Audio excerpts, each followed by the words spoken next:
हम लोग हम सब चर्चा करते हैं, कई बार सुना बात पुनरुक्त हो सकती है कि इसमें काले ने फरवरी 35 में ब्रिटिश पार्लियामेंट में एक प्रस्ताव पेश करते हैं कि मैंने भारत में 17 साल गुजारे हैं। शब्द प्रयोग करते हैं कि गहराई और लंबाई में मैं घूमा हूँ, गांव-गांव गली-गली घूमा हूँ, भारत को समझा है। और अगर भारत को अधिक दिन तक, अधिक समय तक गुलाम बना के रखना है तो इनको, क्योंकि यहाँ के लोग गुलाम बनाना कठिन है, यहाँ के लोग अपनी जीवन मूल्यों से, अपनी सांस्कृतिक विरासत से, अपने नैतिक जीवन मूल्यों से, और यही एक भूमि विश्व में है पूरे जिन्होंने तीर्थ के नाम पर अपने स्थानों के प्रति भक्ति भाव जगाया है। जब तक ये लोग अपनी संस्कृति से, सांस्कृतिक जीवन मूल्यों से गहराई और गंभीरता से जुड़े हैं, तब तक इस देश को गुलाम नहीं बनाया जा सकता, बहुत देर तक शासन नहीं कर सकते। इसलिए इस देश की शिक्षा पद्धति में, यानी जो इनकी समझदारी है, सांस्कृतिक विरासत के प्रति, नैतिक जीवन मूल्यों के प्रति जीवन समर्पण करने का, आत्मार्पण करने का भाव इनमें है, ये नहीं खत्म करेंगे तब तक भारत को गुलाम नहीं बना सकते, इसका शोषण नहीं कर सकते। तो 3 नाम मिलते हैं, लिटनर, मुनरो और एडम स्मिथ। तीनों से देश का सर्वे कराया गया है और उस समय कोई, मैं अपनी एक भी शब्द नहीं बोल रहा, मैं डॉक्यूमेंटेशन बाकायदे है। एक धर्मपाल जी हुए हैं और महात्मा गांधी जी ने अक्टूबर 1920 में अंग्रेजों के साथ में बैठक में आरोप लगाया था कि तुम अंग्रेजों के आने के पूर्व भारत की शिक्षा व्यवस्था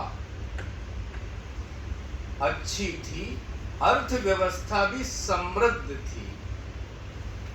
इस बात को शशि थरूर बड़े विवादित सांसद हैं, उन्होंने भी बोला था, माननीय मोदी जी ने तारीफ की थी उनकी बातों का, कि इनके आने के पहले आज जो अमेरिका और चाइना का विश्व की अर्थव्यवस्था में जो योगदान है, हिस्सेदारी है लगभग 24-25% की, वो भारत की अकेले होती थी। मैं नहीं कह रहा, ध्यान रखिएगा, ये सब डॉक्यूमेंट कह रहे हैं आपके।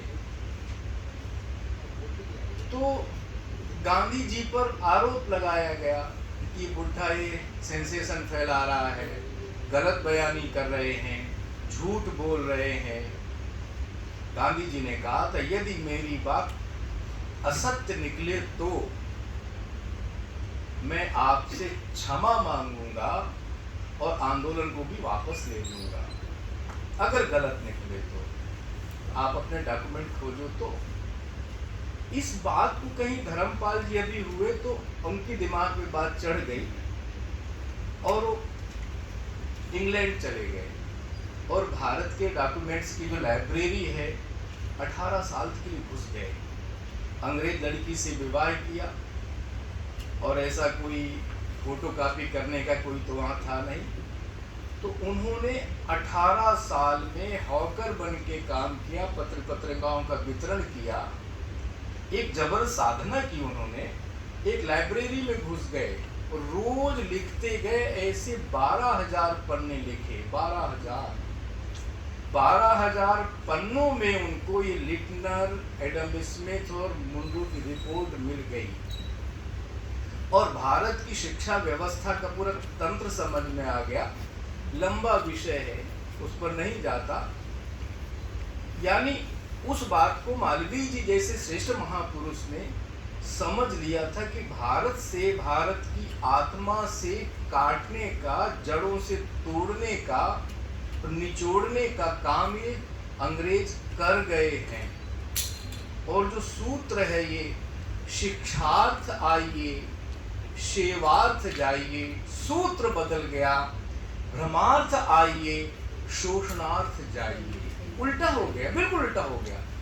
हमारी गुरुकुल की परंपराएं, कुल गुरु होता था, गुरु अपने गुरुकुल के छात्र छात्राओं का खुद पालन करता था और सभी गुरु माता और कुल गुरु के प्रति सभी लोग उत्तरदायित्व बोध था उनका, और उसके आदेश के अनुसार जितने प्रकार के सेवा के उपक्रम हैं, उसकी शिक्षा, उसका अभ्यास ऐसे 16 से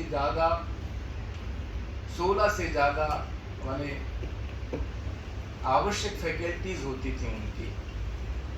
और आदरणीय अजीत जी ने एक बार कभी बताया था, ब्यूटीफुल ट्री किताब के बारे में जो धर्मपाल जी की है, रमणीय वृक्ष, कि तुम अंग्रेजों ने मेरे भारत का जो शिक्षा का पेड़ है, वृक्ष है, जैसे बंदर जड़ खोदते हैं लेकिन ढकते नहीं, ध्यान रखिए, खोद तो देते हैं, पेड़ सूख गया, तुमने ढका नहीं, सेवा नहीं की उसकी। अर्थात शिक्षार्थ आइए सेवार्थ जाइए, हमारा जो अनादिकाल से सूत्र था, अभ्यास था, अनुभव था, अनुभूतियां थी। हमारा वेद हो, पुराण हो, उपनिषद हो, हमारा षड दर्शन हो, रामायण हो, महाभारत हो, श्रीमद् भागवत हो, जितने प्रकार के शास्त्र हैं, ये सभी प्रकार के शास्त्र, सभी प्रकार के अध्ययन के जो भी बिंदु हमारे थे, सभी शिक्षार्थ आइए सेवार्थ जाइए सूत्र के ही अनुभव अनुभूतियों का निचोड़ हम सबके सामने था। और हमारे सामने शिक्षक, कुलगुरु, कुलपति अपने जीवन से आदर्श प्रस्तुत करते थे, खुद को दुख में रख करके, खुद को कष्ट में रख करके सेवार्थ जाइए, सेवार्थ शिक्षा ही वही थी। अब उलट गया सूत्र। अभी जिम्मेदारी किसने ली? अखिल भारतीय विद्यार्थी परिषद ने। सूत्र उलट दिया गया है, गलत दिशा में हम सब लोग चल दिए हैं। अब इस चैलेंज को, इस चुनौती को एक संगठन विद्यार्थी परिषद पैदा हुआ।